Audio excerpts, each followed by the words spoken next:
Many of our fans were expecting an absolute drubbing. Uh, I was never amongst those. Uh, However, it certainly could have been, but equally, it could have been. We could have got a point. We could have perhaps won it, but unfortunately, uh, the ability of the Leicester team to break up our attacks anywhere on the field and break from them was our undoing at the end. The first two goals were uh, giving the ball away in their penalty area, not getting a shot in or being tackled off the ball, and boom, it was down the field like a rocket, and uh, virtually one on one with the goalkeeper each time, and we found ourselves with two goals conceded, and you're wondering why, because we've had as much, if not more, of the play by then. Uh, they scored first, and we equalised with a wonderful goal that was carved them apart, basically. And they looked anything like solid in defence. And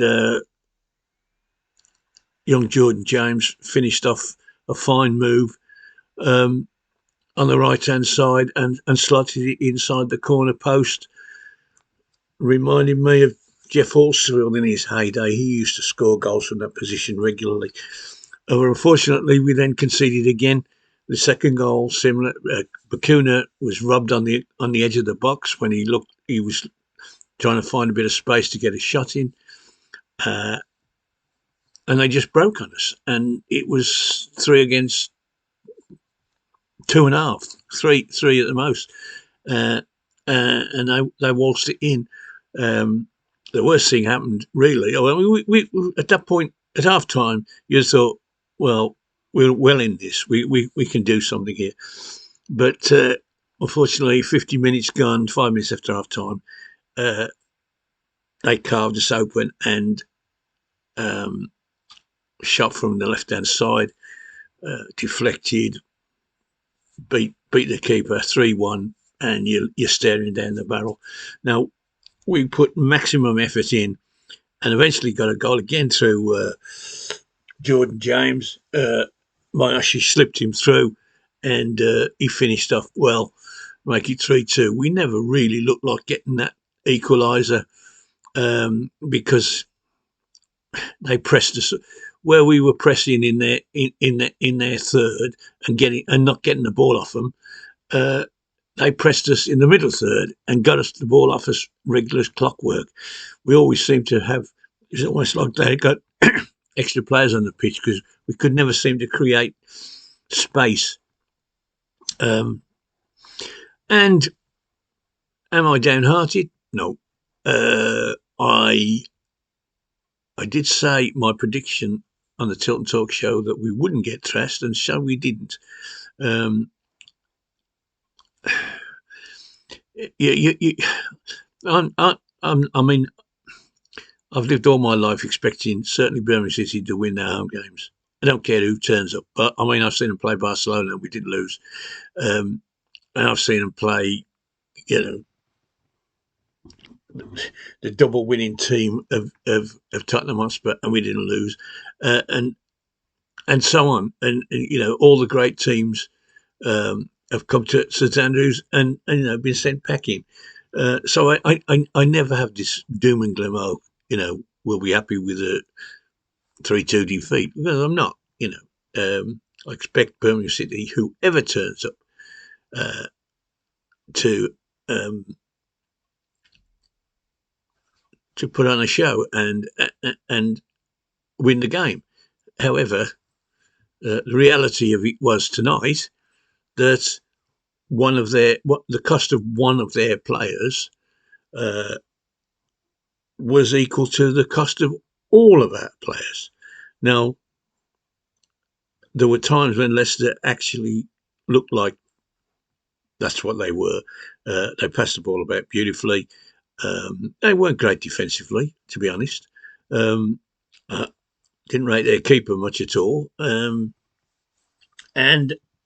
but they'll win they'll win promotion. I mean, they're 15 points in front of third place now, and by the time the season finishes, they'll probably be 25 points above third place. Ipswich, obviously 2 points behind. Lord only knows why they're there. We give them a football lesson at St Andrews. But they're there. Good luck to them, as far as I can say.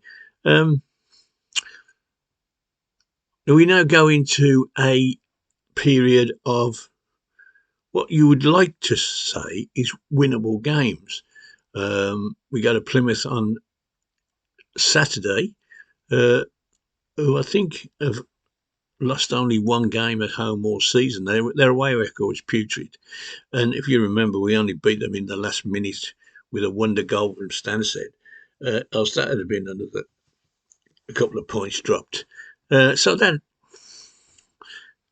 that's tricky, but no trickier than Cardiff was, to be fair. Then we have Stoke at home. Yeah, we've had them under the pump at St Andrews and at their place quite often. So they've got a new manager, I believe. So there's always these factors. Bristol City, another home game. Can we make our first double of the season? It's this league. It's not. Oh yeah, we should beat them. Oh yeah, we should beat them. And they'll thrash us. No, it don't work like that. As I say, Leicester are cut above everybody else in the league. Everybody else. I mean, they're not in the same parish as the rest of us, to be honest. And we have, we're about to manage 8 points from 33 now is piss poor. It really is. But you can equally look at that. The last 5, it's 8 points from the last 6 games. Who cares, really? It doesn't matter. It's where you are. We're 17th. We've got 26 points from 20 games. We've got 3 more games to go to halfway. And I think that is a point where you start to say, well, we've got to go around again, and we've got to improve on what we've done. And if we've got 30 points by halfway, then if you say we're going to get 60 at the end, well, we haven't done that for a few years. So let's look positively. I'm sure the manager he's starting to realise, what is necessary in this league. We have the transfer window to come in January, and so far the reports I've heard are not very encouraging, talking about youth goalkeepers and second-rate Italians, and no, we don't need anything like that. We need we'll take Leicester City's bench to start with. That'd do us. Unfortunately, that probably cost us 25 million quid, and we ain't going to be spending that much in January. Anyway, it won't quite be Christmas when we play Plymouth, but I'm going to wish you a very Merry Christmas and a Happy New Year, and God bless you all.